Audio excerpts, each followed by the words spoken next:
Kerala story ഒരു മതവിഭാഗത്തിനോ സംസ്ഥാനത്തിനോ എതിരല്ല എന്നും തീവ്രവാദത്തിനെതിരാണെന്നും ബി.ജെ.പി. മധ്യമേഖലാ അധ്യക്ഷൻ എൻ ഹരി. എൽ.ഡി.എഫും യു.ഡി.എഫും പ്രീണന രാഷ്ട്രീയം കളിക്കുകയാണ്.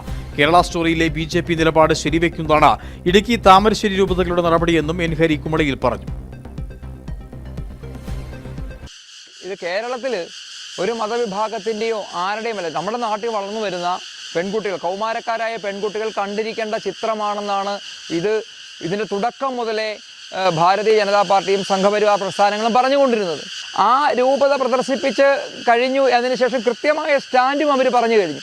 അതിനു പോലും ആവിഷ്കാര സ്വാതന്ത്ര്യം ഏറ്റവും കൂടുതൽ കൊട്ടിഘോഷിക്കുന്ന നിങ്ങൾ ഇന്നിപ്പോൾ ഇടുക്കി രൂപത മാത്രമല്ല, താമരശ്ശേരി രൂപത എല്ലാവരും ഇത് പ്രദർശിപ്പിക്കണം എന്നുള്ള ഒരു നിലയിലേക്ക് വന്നിരിക്കുകയാണ്. ഒരു വിട്ടുവീഴ്ചയും ഇല്ലാത്ത തരത്തിലേക്കാണ് എല്ലാവരും, സമൂഹത്തിൻ്റെ മുഴുവൻ പിന്തുണയും ആർജിച്ചുകൊണ്ടാണ് ഇന്ന് അവരെല്ലാവരും തന്നെ ഇത് കാണണം. എന്തുകൊണ്ട് എന്നും ചിന്തിക്കേണ്ടത് ഇവിടുത്തെ മാർക്സിസ്റ്റ് പാർട്ടിയാണ്. നിങ്ങളുടെ പ്രീണനം ഇവിടെ അവസാനിക്കാൻ പോവുകയാണ്. ഈ ഇലക്ഷനോടുകൂടി നിങ്ങളുടെ പ്രീണന നയം ഇവിടെ പൊളിഞ്ഞു വീഴുക. നിങ്ങൾ രണ്ടുപേരും ചേർന്നിട്ട്, ഞാൻ പറഞ്ഞു, നിങ്ങൾ രണ്ടു കൂട്ടരും ഒന്ന് ചേർന്നതിനെ എതിർക്കണം. ഈ കേരള സമൂഹത്തിലെ ഇവിടുത്തെ യുവാക്കൾ വഴിതെറ്റിപ്പോകുന്ന എല്ലാ സാഹചര്യങ്ങളും ഇന്ന് ഇവിടെയുണ്ട്. ബോംബ് നിർമ്മാണം അടക്കം നിങ്ങളതിലെല്ലാം ഒന്നാണെന്ന് പറയാം. പക്ഷേ ഈ തരത്തിൽ നിങ്ങൾ കഴിഞ്ഞ ദിവസം ദൂരദർശനിലേക്ക് മാർച്ച് ചെയ്ത പോലെ മറ്റുള്ള സ്ഥലങ്ങളിലേക്ക് നിങ്ങൾക്ക് മാർച്ച് ചെയ്യാൻ പറ്റാത്തതുകൊണ്ട് മാത്രം, ഇലക്ഷൻ ആയതുകൊണ്ട് മാത്രമാണ് നിങ്ങളുടെ ചെന്നായകളെ നിങ്ങൾ ഉള്ളിലിട്ട് വളർത്തുന്നതെന്ന് മാത്രമാണ് എനിക്ക് പറയാനുള്ളത്. യാതൊരു സംശയവും വേണ്ട.